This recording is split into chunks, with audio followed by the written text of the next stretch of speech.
Quando pensamos na fundação do Rio de Janeiro, imaginamos praias, samba e uma história colonial leve. Mas a verdadeira origem dessa cidade icônica está longe de ser pacífica. Por trás da paisagem paradisíaca, há um cenário de guerra, traição e fé. O nascimento do Rio foi, na verdade, um grito de resistência católica contra um inimigo invisível. Muito antes do glamour, o Rio foi palco de uma disputa geopolítica feroz. Portugueses e franceses se enfrentaram, em uma luta que ia muito além da posse de terras. Estava em jogo o futuro da fé católica e da influência portuguesa no Novo Mundo, ameaçada por franceses armados e tribos indígenas em aliança com os invasores. Uma verdadeira cruzada tropical se formava. A fundação oficial, em 1565, não foi um ato administrativo, mas um cerco militar. Estácio de Sá desembarcou com soldados, padres e estandartes, não para fundar uma cidade, mas para salvar uma civilização. A Baía de Guanabara, bela e estratégica, era a porta de entrada para um império ou para sua ruína. O que muitos ignoram é que o Rio de Janeiro quase foi uma nova Genebra. Os franceses huguenotes tinham planos claros: estabelecer uma colônia protestante no coração da América Portuguesa.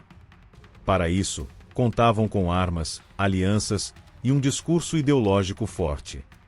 A França Antártica foi mais do que um experimento, foi uma ameaça real. É nesse cenário de guerra, espiritual e política, que surge a figura de Estácio de Sá. Jovem, decidido e profundamente católico, ele foi o mártir esquecido da fundação do Rio. Sua luta não foi apenas por terra, mas por fé e identidade. E seu sangue, derramado em combate, foi, literalmente, o cimento de fundação do Rio de Janeiro. Em 1555, o vice-almirante francês Nicolas Durand de Villegagnon desembarca na Baía de Guanabara. Com apoio da coroa francesa e aval de nobres protestantes, sua missão era clara: fundar a França Antártica, um refúgio para huguenotes e um entreposto estratégico contra Portugal e Espanha. O local era ideal, seguro, fértil e mal guarnecido. Villegagnon construiu a fortaleza de Coligny, batizada em homenagem ao almirante francês. A construção simbolizava um novo poder no Atlântico Sul. Seus planos iam além da simples ocupação. Desejava criar uma nova sociedade, uma Genebra tropical, onde a fé reformada substituísse o catolicismo romano no coração do Brasil. Inicialmente, a presença francesa foi tolerada, graças à negligência da coroa portuguesa e à distância das autoridades locais. Mas a chegada de reforços huguenotes, em 1557, com pregadores e teólogos, acendeu o alerta em Lisboa. Estava claro que não era apenas uma colônia rival, era uma ameaça religiosa à unidade da fé no Império Português. Os franceses, embora em minoria, souberam explorar as rivalidades locais. Estabeleceram alianças com os tamoios, inimigos históricos dos portugueses, oferecendo armas e apoio militar em troca de proteção. Essa união selou uma frente poderosa contra os lusos. A guerra deixava de ser apenas europeia, era também uma luta indígena, tribal e religiosa. A situação se agravou quando disputas internas, entre católicos e protestantes, começaram a corroer o projeto francês. Villegagnon, antes aliado dos huguenotes, rompe com eles e passa a persegui-los. Muitos são expulsos ou mortos. A França Antártica entra em colapso interno, criando a brecha que os portugueses esperavam, para agir com força total. Em Lisboa, a ameaça francesa despertou a urgência da coroa.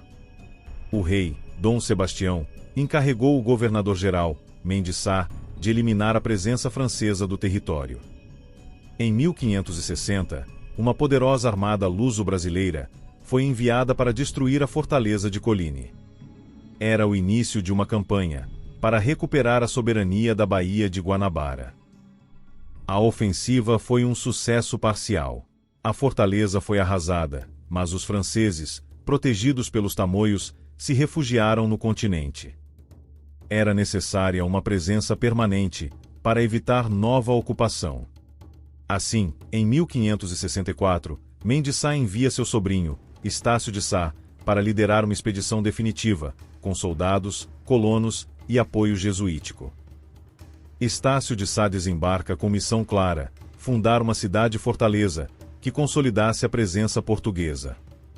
Os jesuítas, liderados por Manuel da Nóbrega e José de Anchieta, foram essenciais, articulando alianças com tribos tupiniquins e catequizando indígenas.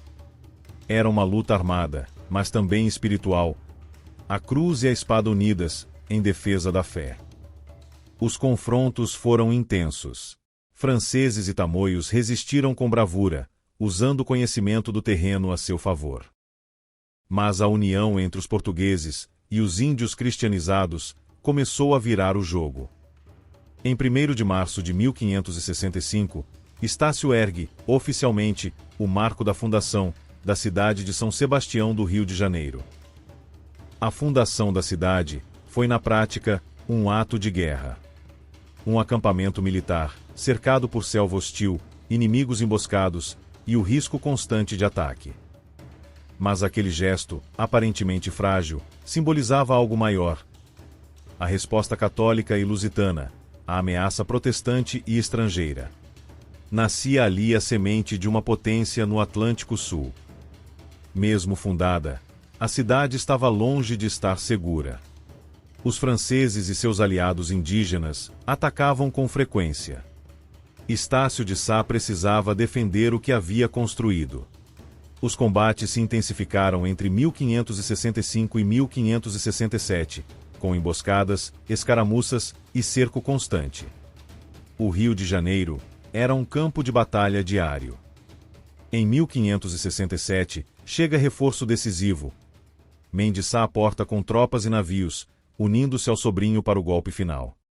A ofensiva conjunta avança contra os últimos redutos franceses. Os combates se concentram na região de Uruçumirim, onde os invasores ainda resistiam. A vitória estava próxima, mas cobrada com sangue.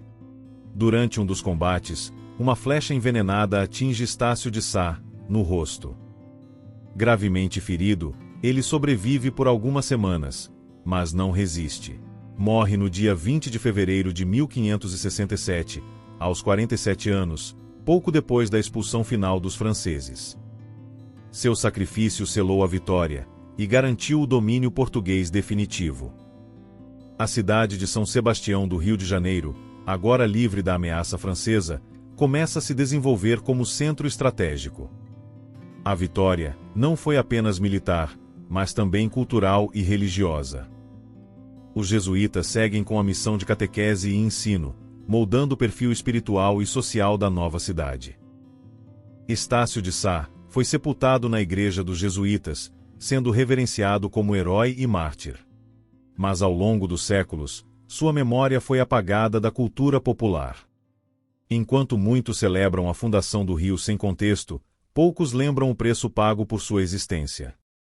Um homem, uma cruzada, uma potência em nascimento. A fundação do Rio de Janeiro não foi apenas um marco territorial. Representou a vitória de Portugal diante de uma ameaça estrangeira, que pretendia dividir o Brasil, ainda em sua infância. O que estava em jogo era o domínio sobre uma das regiões mais estratégicas da costa sul-americana.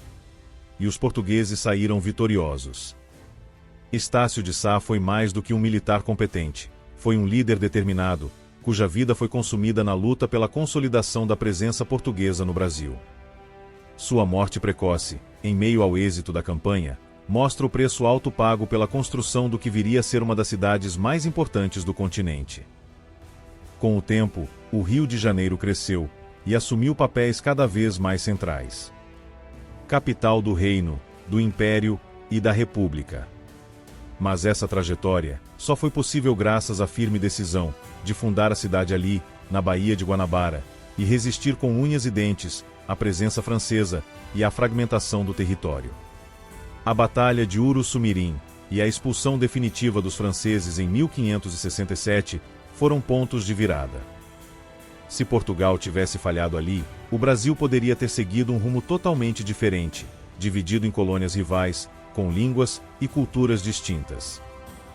O nascimento do Rio de Janeiro consolidou uma unidade que seria vital para a história brasileira. Resgatar a verdadeira fundação do Rio de Janeiro é um exercício de memória e justiça histórica. A cidade nasceu do esforço de soldados, líderes e povos indígenas aliados que enfrentaram o caos para construir um futuro comum. O que começou com sangue, suor e estratégia, transformou-se na base de uma potência que ainda se ergue. Se você quer descobrir a verdadeira história do Brasil, sem filtros e com fontes confiáveis, inscreva-se agora e ative o sino para não perder nenhum episódio. Até o próximo vídeo, aqui, no Terra de Santa Cruz.